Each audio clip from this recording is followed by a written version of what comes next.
ओम, काय सध्या तुझ्याकडे आणखी तपशील आहेत? कारण आता कार्यकर्ते तर आलेले आहेत, येऊ लागलेले आहेत आणि अनेक महत्त्वाचे नेते सुद्धा आजूबाजूला आलेले आहेत.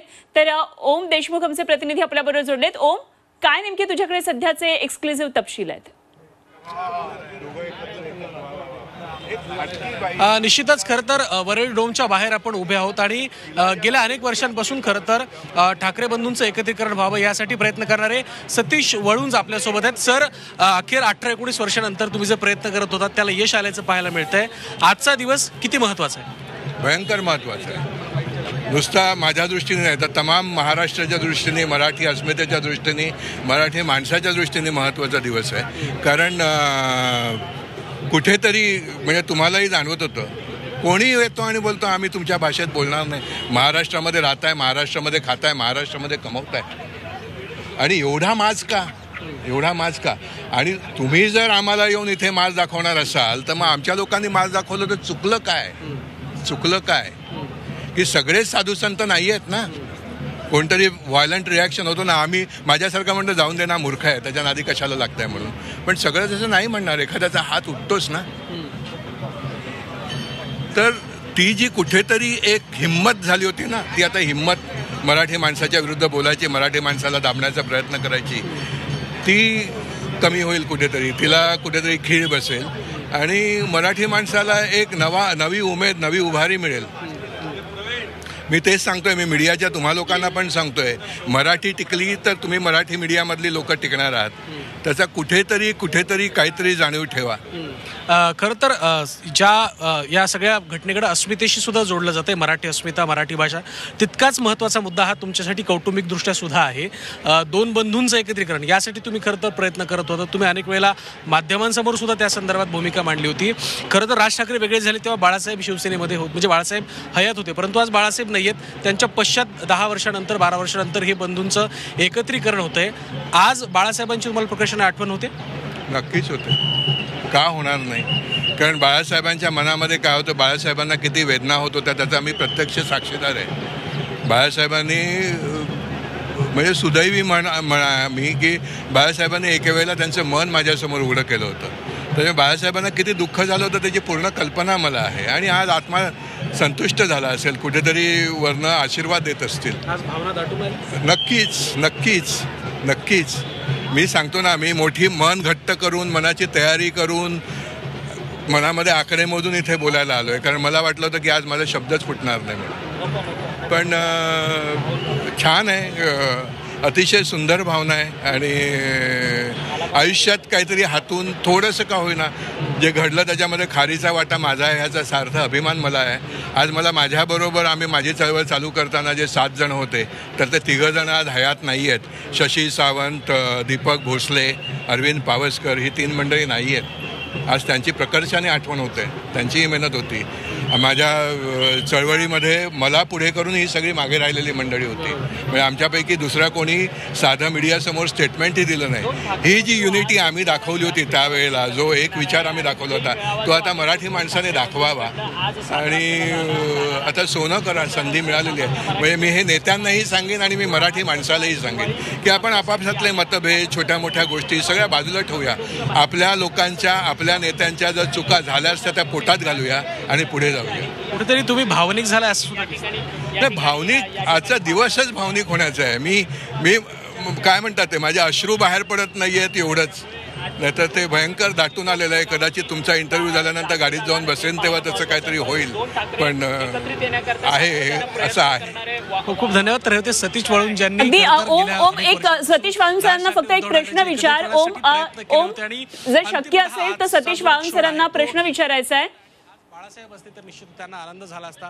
त्यांच्या वेदना त्यांनी मला अनेक वेळेला बोलून दाखवल्या असं सुद्धा सतीश वळुंज यांनी आपल्याशी बोलताना व्यक्त केलं. त्यामुळे आजच्या या दृष्टिकोनातून, आजच्या या सगळ्या आजच्या कार्यक्रमाला, आजच्या इव्हेंटला खरंच तर खूप मोठं महत्त्व देखील प्राप्त झाल्याचं या निमित्तानं आपल्याला पाहायला. ठीक. ओम, धन्यवाद दिलेल्या माहितीसाठी. भाग आहे, बाकी सगळी तयारी झालेली आहे आणि त्यामुळे तयारी, उत्साह सगळं आपण बघताय. जोरदार कार्यक्रम होईल.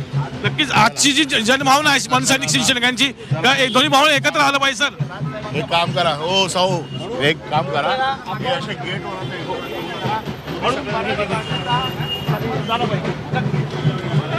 मराठी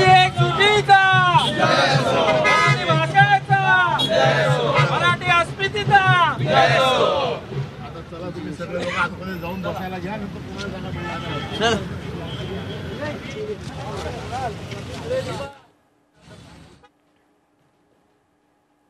तर अनिल परब यांची प्रतिक्रिया आपण पाहत होतो. तर एकंदरीतच दोन्ही पक्षांची संयुक्त जबाबदारी आहे. तिथल्या सुरक्षिततेसंदर्भातली, नियोजनासंदर्भातली अनिल परब सध्या कार्यकर्त्यांच्या बरोबर आहेत आणि एकंदरीतच विजयी मेळावा हा जल्लोषात पार पडणार हे चित्र आता स्पष्ट होऊ लागलेलं आहे. संपूर्ण महाराष्ट्राच्या कानाकोपऱ्यातून मनसेचे आणि शिवसेना उद्धव बाळासाहेब ठाकरे पक्षाचे कार्यकर्ते वाजत गाजत ढोल ताशाच्या गजरात आता मुंबईमधल्या वरळीकडे येऊ लागलेले आहेत आणि मोठ्या प्रमाणामध्ये कार्यकर्ते आता जमू लागलेले आहेत. कार्यक्रमाला आता साधारण 1 तास उरलेला आहे आणि 1 तासाआधी आता हे संपूर्ण वातावरण या परिसरामधलं तापलेलं पाहायला मिळतंय. मराठी माणसांसाठी, मराठी भाषेसाठी उत्स्फूर्तपणे लोकांनी यावं. कुठलाही झेंडा अथवा पक्षाचा झेंडा सिम्बॉल न घेता एक मराठीच्या अजेंड्यावर एकत्र यावं असं माननीय राज ठाकरे साहेबांनी आव्हान केलं होतं आणि त्या आव्हानाला उत्तम प्रतिसाद मिळताना दिसतोय. तुम्हाला 10 नंतर दिसेल ते जल्लोषात सगळं वातावरण निर्माण होईल आणि हा विजयी महोत्सव साजरा होईल. हा मराठी माणसाचा मेळावा आहे आणि तो अत्यंत आनंदात जल्लोषात साजरा केला जाईलच. आम्हाला फक्त थोडी गर्दीची भीती आहे, त्यामुळे नियोजनाला लवकर आम्ही आलेलो आहे. पण निश्चितपणे की हिंदी सक्तीवरती मिळवलेला विजय आणि मेळावा मराठी माणसाचा आहे आणि हा ऐतिहासिक क्षण अनुभवायला अख्खा महाराष्ट्र नव्हे तर जगभर मराठी माणूस जिथे कुठे असेल तिथे आपापल्या टी व्हीवर, तुमच्या चॅनल्सवरती लक्ष ठेवून आहे. आम्ही पहिल्यांदाच आज मुंबईच्या दिशेने जात असताना आमच्या गाड्यांना कुठला झेंडा नाही आहे आणि हा झेंडा आज जो राजसाहेब बोलले की कुठला झेंडा न घेता मराठीचा अजेंडा आपण राबवायचा आहे आणि त्यासाठी आम्ही सर्व शिवसैनिक आज मुंबईच्या दिशेने चाललो आहे. जशी अवघ्या महाराष्ट्राला नव्हे तर संपूर्ण देशाला आजच्या त्या क्षणाची प्रतीक्षा आहे तशी आम्हाला सुद्धा आहे. आम्हाला सुद्धा आमच्या डोळ्यांनी आज राजसाहेब आणि उद्धव साहेब एकाच माणसावरती पाहिजेत. त्याच्याकरता आम्ही मुंबईच्या दिशेने निघालो. आपण बघितलं मनसेच्या आणि शिवसेना ठाकरे गटाच्या काही कार्यकर्त्यांच्या, पदाधिकाऱ्यांच्या प्रतिक्रिया बघितलेल्या. उत्साह सगळ्यांचा आहे. विना झेंड्याचे सगळे कार्यकर्ते पहिल्यांदा जात आहेत अशा प्रकारची भावना व्यक्त करताना दिसत आहेत.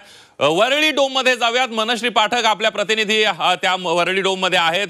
मनश्री, मोठ्या प्रमाणावर आता कार्यकर्ते जमा व्हायला सुरुवात झालेली आहे आणि एक भावना, एक नवचैतन्य दोन्ही पक्षाच्या कार्यकर्त्यांमध्ये आहे. तो अनेक प्रतिक्रिया आमच्यापर्यंत पोहोचवल्या. सगळ्यांची प्रतिक्रिया एकच आहे, आम्हाला उत्सुकता आहे. आता सुद्धा काही तुझ्यासोबत महिला कार्यकर्त्या दिसत आहेत त्या दोन्ही पक्षांच्या, काय भावना आहेत त्यांच्या?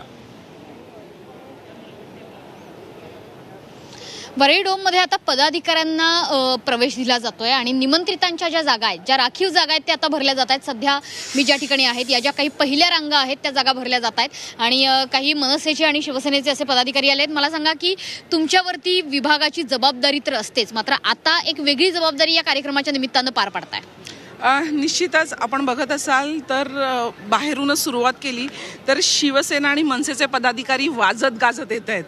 जर आपण स्टेजवर बघितलं तर आवाज मराठीचा म्हणतोय, तर इथे असणारा प्रत्येक मराठी माणूस, आज महाराष्ट्रातला प्रत्येक मराठी माणूस या कार्यक्रमाला येतोय आणि वाजत गाजत येतोय. नक्की आणखी काही मागे पदाधिकारी बसलेत, त्यांच्याकडे जाणार आहे. सगळ्यात महत्त्वाचं जे मला एक वैशिष्ट्य जाणवतं आहे ते आहे की जसं त्यांनी सांगितलं की वाजत गाजत प्रत्येक मराठी माणूस येतोय. अनेक विभागाची जबाबदारी आपण बरेचदा यांना सोशल मीडियावर बघत असतो, माध्यमांमध्ये बघत असतो. आज आम्ही तुम्हाला निमंत्रितांच्या राखीव जागेमध्ये बघतो आहोत. कसं वाटतं या व्यासपीठाकडे बघताना? आज कसं आहे की आज हा आवाज मराठीचा आहे आणि महाराष्ट्रात मराठीचा आवाज नाही घुमणार तर कोणाचा घुमणार? परवा मीरा भाईंदरमध्ये तुम्ही बघितलंच की राजस्थानी आणि व्यापाऱ्यांनी जो मोर्चा काढला त्याला भाजपनी पूर्ण म्हणजे पाठिंबा दिला, बोला किंवा भाजपनीच मोर्चा काढला असं होतं ते. आणि जर राजस्थानी आणि गुजराती माणसं जर महाराष्ट्रात आवाज करणार पण त्या ठिकाणी मनसेनं प्रत्युत्तर दिलं.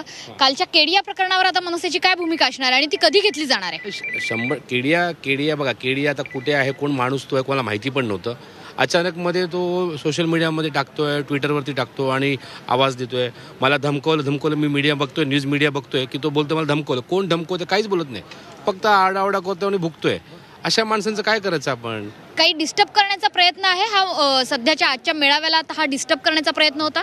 तोच प्रयत्न होता ॲक्च्युली. त्यांनी तो मीडियाचं अट्रॅक्शन त्याच्याकडे घ्यायला बघत होते ते लोक. पण आज मला वाटतं ते किड्या कोणी लोक हे दाद देणार नाही आणि आज फक्त हे चालणार आहे. नक्की. आणि मागे सुद्धा आपण बघितलं तर अनेक महिला या विशेषतः आलेल्या आहेत. मी प्रवक्ता नाहीये प्लीज. अच्छा, पण तुम्हाला आनंद तर आहे आज? भरपूर चेहऱ्यावर हास्य बघा ना आमच्या, काय अगदी उत्साह ओला हे उसळ. मागची जी दृश्य ती आपण बघतो आहोत की मागे अनेक महिला या दाखल झालेल्या आहेत. मागची दृश्य बरीचशी बोलकी आहे. आता हळूहळू हे वरळी डोमचं सभागृह भरायला सुरुवात झालेली आहे. पदाधिकारी पोहोचत आहेत, कार्यकर्ते पोहोचत आहेत, अनेकांनी विभागाची जबाबदारी पार पडलेली असते त्या देखील पोहोचत आहेत. त्याच्यामुळे आता हळूहळू का होईना हे डोम भरायला सुरुवात झाली आहे. जर वरती गॅलरीमधली दृश्य आपण बघितली तर लक्षात येईल की कार्यकर्त्यांची विशेष व्यवस्था ही या गॅलरी मनश्री, कार्यकर्त्यांमध्ये सगळा उत्साह पाहायला मिळतोय. सगळे पदाधिकाऱ्यांना आता डोम मध्ये सोडलं जात आहे. सगळ्यांना उत्सुकता आहे राज ठाकरे आणि उद्धव ठाकरे कधी येणार याची.